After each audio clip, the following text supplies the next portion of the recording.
Well, hello. So I have been somewhat avoiding addressing the Blake Lively and Lyin Reynolds, Snake Lively, Snake Deadly, Lyin Reynolds, and Baldoni situation because I have been bullied by Blake and Ryan as well.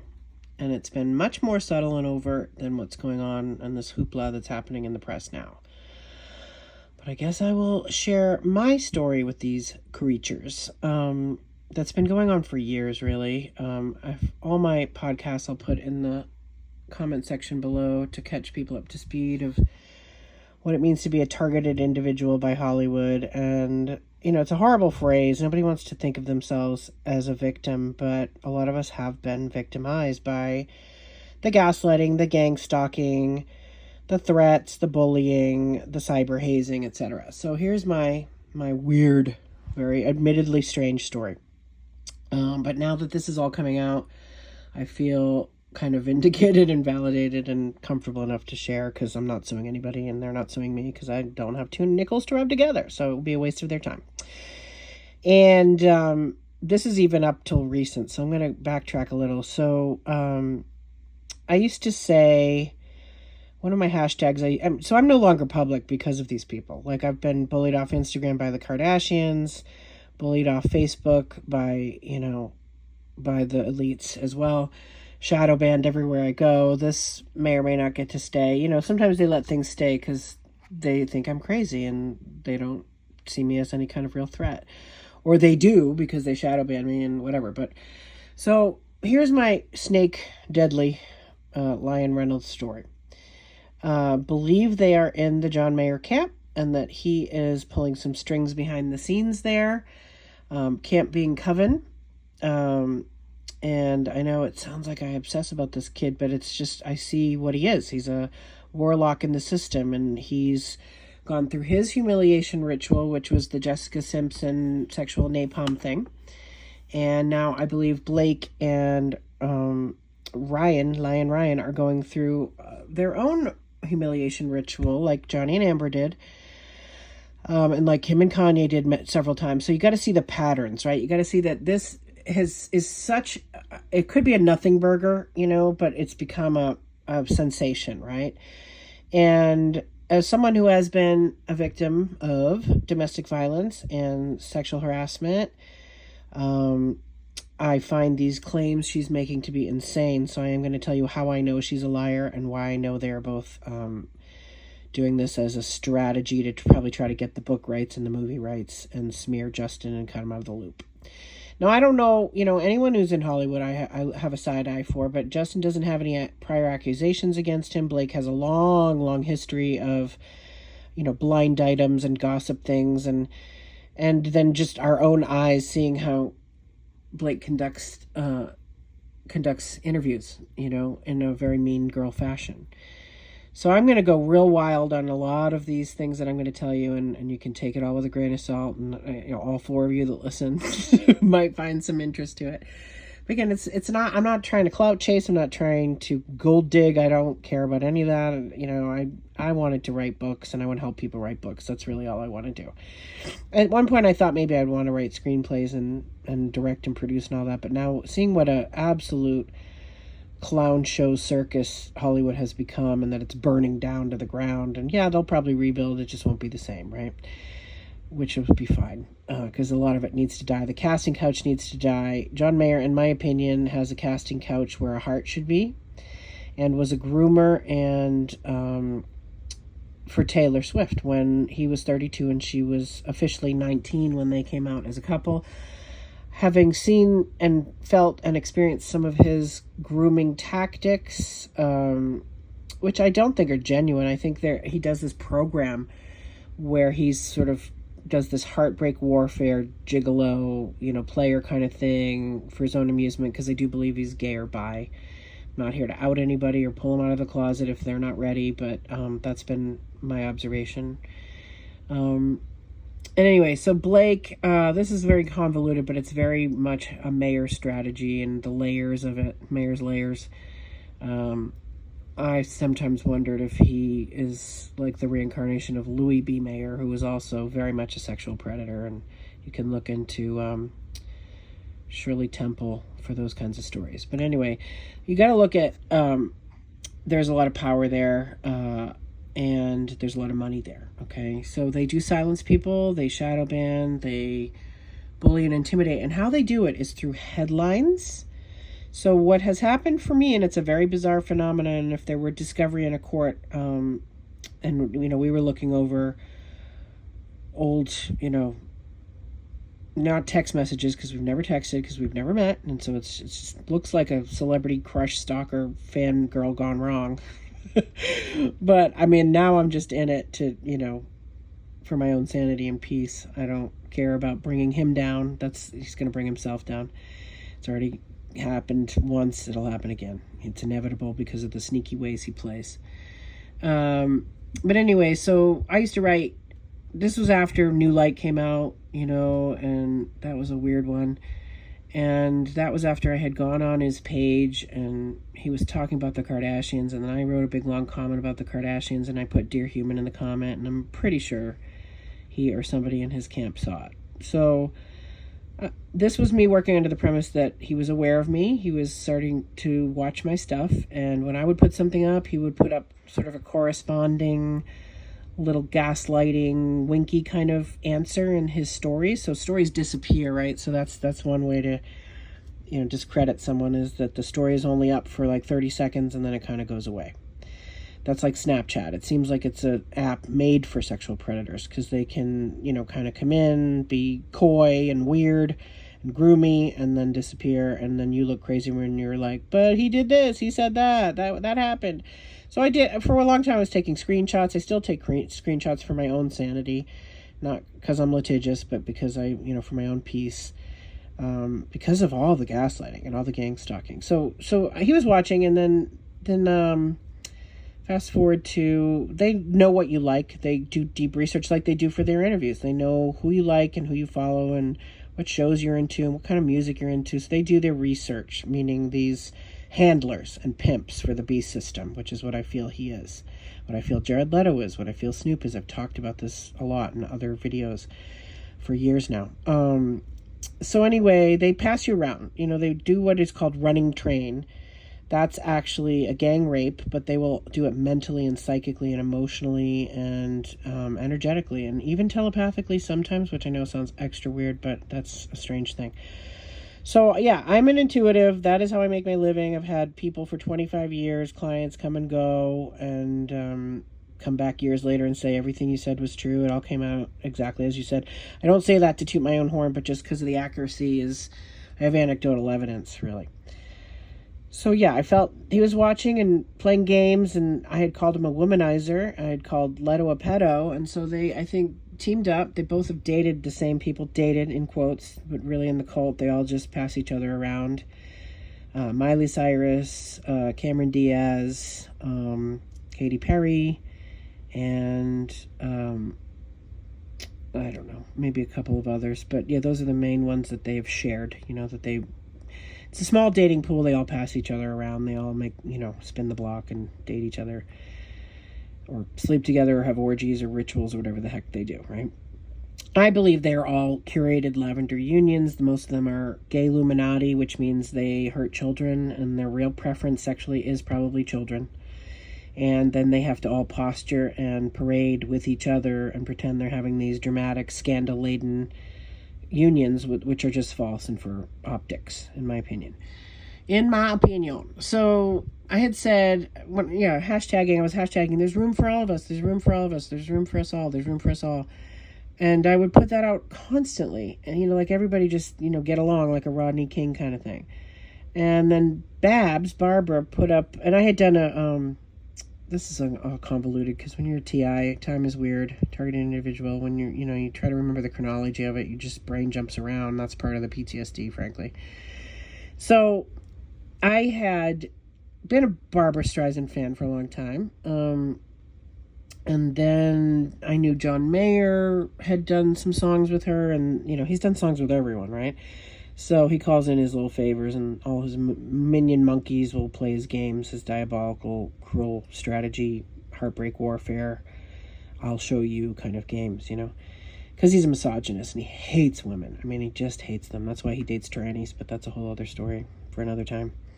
That's not hate speech. That's just words. Everybody relax, Transsexuals, people who are secretly trans in the elite world, that's a whole other rabbit hole. So I kept saying there was room for us all, and then I had done a report, like I'd helped ghostwrite a report for the National Park Service about the Statue of Liberty. So Barbara did Lady Liberty, which is a song that contains that lyric, There's Room for All of Us. And that was something I was like, oh, he ripped off my lyric and gave it to Barbra Streisand. How cool. I actually was starstruck still at that time. Not really by him, but more by the people, in his orbit. And I did like that song, Say. I thought that was good. Say what you need to say. It's a good song. By a bad person. As I know now from personal experience after 8 years of this nonsense and fuckery. So yeah, I'd done the report on the National Park Service. I'm sure that came out in the research and the stalking, because he's very thorough. And if you look at Jessica Simpson's book, her tell-all, she talks about how he stalked her, went to her family members, and played narcissistic triangulation, gaslighting games. And they were young and dumb and drunk, so, I mean, whatever, that was their dynamic, I don't care. But that was a very interesting book, and it did give a lot of insight into his tactics and his patterns. He would say that he could get any woman, normal or famous, in 18 months. He had a plan. He had a strategy. So isn't it interesting that just now they were talking about 18 months in the California fires, 18 months to rebuild, 18 months this, 18 months that. That's always popped up over the 8 years, that little code phrase of 18 months. That's slimy right there. So I had done the report on Statue of Liberty, and then Barbara had took my lyric and put it in the Lady Liberty song, and then I was talking one day about, these copper earrings I had and how I liked their patina, and then Blake Lively, who is in that camp in Coven, and again, I don't know the timeline. This could be spanning over months or years, like it's all a blur at this point, and I would have to go back and look at my Facebook, which I've been kicked off of and can't have access to at this time. So there's that. They don't want you to be able to have receipts or be able to out them, obviously. So they threaten you, they bully you, and they try to silence you. Or they used to, back in the day, used to pay people off. Now I just think they bump them off, frankly. So, it's fun. So there's room for all of us, or room for us all. So that was a slightly tweaked lyric. And I'm like, that's not that common a phrase. I mean, I guess it is. It's like we're all in this together. So I just kind of looked over it and I thought, well, if that did happen, that's kind of cool, but weird that you would, be really sideways and not direct, because I'm pretty direct, if anyone knows me, and don't really like passive-aggressive sideways communication, and always see through it and pretty much always call it out. So then Blake showed up at the Met Gala, which is just an ongoing shit show with Jared Leto and all his many crazy costumes. But Blake was there dressed like the Statue of Liberty and with a reversible dress. And she used the word patina. And I was like, oh, they're combining the Lady Liberty, Statue of Liberty, and the patina thing I said when I was saying, oh, I love these copper earrings I'm wearing. They have a great patina. So that was like, they'll just take specific words like that and they will gaslight you of like, well, why are they saying that? I just said that 2 days ago or 2 months ago or, whatever. And you're like, that's so weird. It's like a copycatting thing that like third graders do.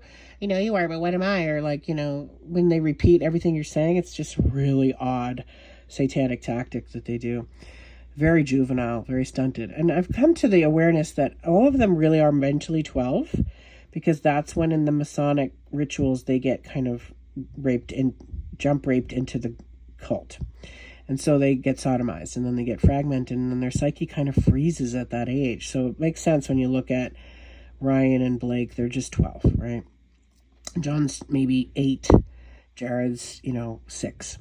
I've looked at their emotional and energetic ages and that's where they're frozen, in my opinion. And from watching how they interact and knowing a bit about child developmental stages from having been a nanny and all kinds of things. So they're frozen in their fallen rebellion, demonic hijack, drugs, alcohol, blackmail, cult rules, vow of silence, whatever you want to, fill in the blank again. So yeah, they'll take these little things, and then they have all these subtle or not so subtle threats like, we can bury anyone, or I have my dragons, and this and that, which is hilarious and bizarre and creepy and cringy and pathetic all at once. It's just very junior high, middle school, not even middle school, kindergarten. But kindergartners are more pure than this sliminess. So, it's when the hormones start kicking in. So a lot of these people probably haven't even gone through puberty, and I'm being literal when I say that. They certainly haven't emotionally matured, and they do this bullying thing. They do this gaslighting thing. They do a gang stalking thing, and then they pass you around. They call it psychic driving, where like you go from one to the next, and they consider that sort of initiation and hazing and humiliation rituals. So when they do a humiliation ritual like this, it is that they are, I think this one might be just organic a little bit, but also planned, if that makes sense. Like sometimes they plan it and then it gets away from them, and then they have to do damage control, and that's what I think this Blake Lively runaway train thing is. John has a song called Last Train, and so they love the train metaphors because that's what you have to do to get in the cult. You have to be gang raped, gang sodomized, and they will love bomb you and pretend that that's going to be a romantic experience, when in fact it's obviously a heinous evil crime and a sin against Creator and a violation of personal consent. So when Blake is sitting here talking about dragging his lips across her neck, I'm thinking, of all the times I was sexually harassed and all the vile things any boss or coworker ever said to me, being grabbed, being groped, literally being in hostile work environments where your livelihood was at stake, like what she is experiencing right now, and I think all women know it and most men, is absolute delusion on her part. And I think it's that 12-year-old who she got a crush on Justin. I do feel that. I feel she got feelings for him. She caught feels, and then he didn't reciprocate, because I do think he actually loves his wife, who seems delightful and lovely and totally not a Hollywood diva type like the rest of these idiots. And I do think there are loyal men out there who are not sticking it in every hole they can find, like a John Mayer or a Leto or a Snoop. They're hypersexualized. I will put it in clinical terms for you. Not that I can diagnose anybody, least of all myself. But it seems like, from observation and from just common sense, they're hypersexualized.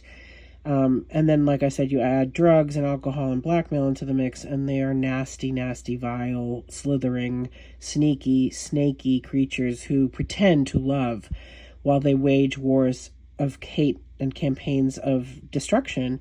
They literally want to get you to kill yourself. They literally want and take bets on that. And so they take all these little, what Taylor has called Easter eggs, and they weave them throughout, and they're really tormenting their targets when they're doing that. They're doing psychological operations to see who is, where they can utilize you, where they can brutalize you, where they can, it's a frat. It's a frat thing of like, if you can get through the hazing, then you're one of us. Well, who the heck wants to be one of them at this point? Like, they're going down, and there's no comeback for this, or at least not in public opinion, right? So that's my Blake Lively, Snake Lively, Lyin Reynolds story. Ryan and Hugh, in my opinion, are actually longtime lovers, just like Oprah and Gail are longtime lovers. And it's quite possible that Blake and Taylor are also secret lovers. So they all have these fake PR unions that they push and shove down our face, where they're all making out in front of the cameras. And then they have a divorce scandal. And if you look at the cycle, it's often like 3 years. It's like an 18-month to 3-year cycle that these contracts seem to last. Then there are longer standing ones, and people who, like Jada and Will, are bonded because of all the heinous evil things they've done, and that it's mutually assured destruction. So bad marriage forever kind of thing. But yeah, so Ryan is and Hugh do a lot of gaslighting also. They do a lot of subbing. Subbing is when you're saying one thing but you're meaning another, subliminal. And they do a lot of subtle veiled threats and teasing and mocking and pretending it's playful when really it's just stunted and mean. And I think finally people are seeing this, and it's very validating to me with all the PTSD that I've had to, deal with for the last 18 months to 8 years. That's the time frame we're looking at here. So they're always telling you who they are, and they're doing it with jokes, and then they're saying, just kidding. And it's not a joke, and it's not funny, and it's awkward, and it doesn't land, and it is cruel, and it's very sad because I have had compassion and pity for them, but then they just bite you. They literally want you bleeding so they can lick up the blood. And they are primal about it. It's Lord of the Flies, it's dog eat dog, it's cutthroat, it's all the things we hear in the abstract about Hollywood, but now we're seeing the nitty gritty details of it as these texts come out, as the video comes out, as we can see and decide for ourselves who is lying and who is telling the truth. And so that's a very scrambled, long, and windy way of saying I know personally these are not good people. These are not remotely good people. Any of the ones I mentioned here have been utilized in brutalizing me mentally and emotionally. And it's been a very triggering week, but also a very satisfying one. I will say that, because karma gets everybody in the end, and all I was ever trying to do was, have like a bestseller and maybe a beach house and maybe a kid. I wasn't ever looking for this red carpet nonsense, or, maybe back in the day, way back when I was a kid, I thought fame would be interesting or fun or it'd be nice to have the money or anything. I now think these are the most broken, sad, cowardly, cruel, idiotic people on this planet. And they are puppets, they are slaves, they are liars, and yeah, they are cowards. And I'm not just kidding. So there you go. That's Blake the Snake and Lyin Reynolds and Taylor Not So Swift. I see you. And now the world does too.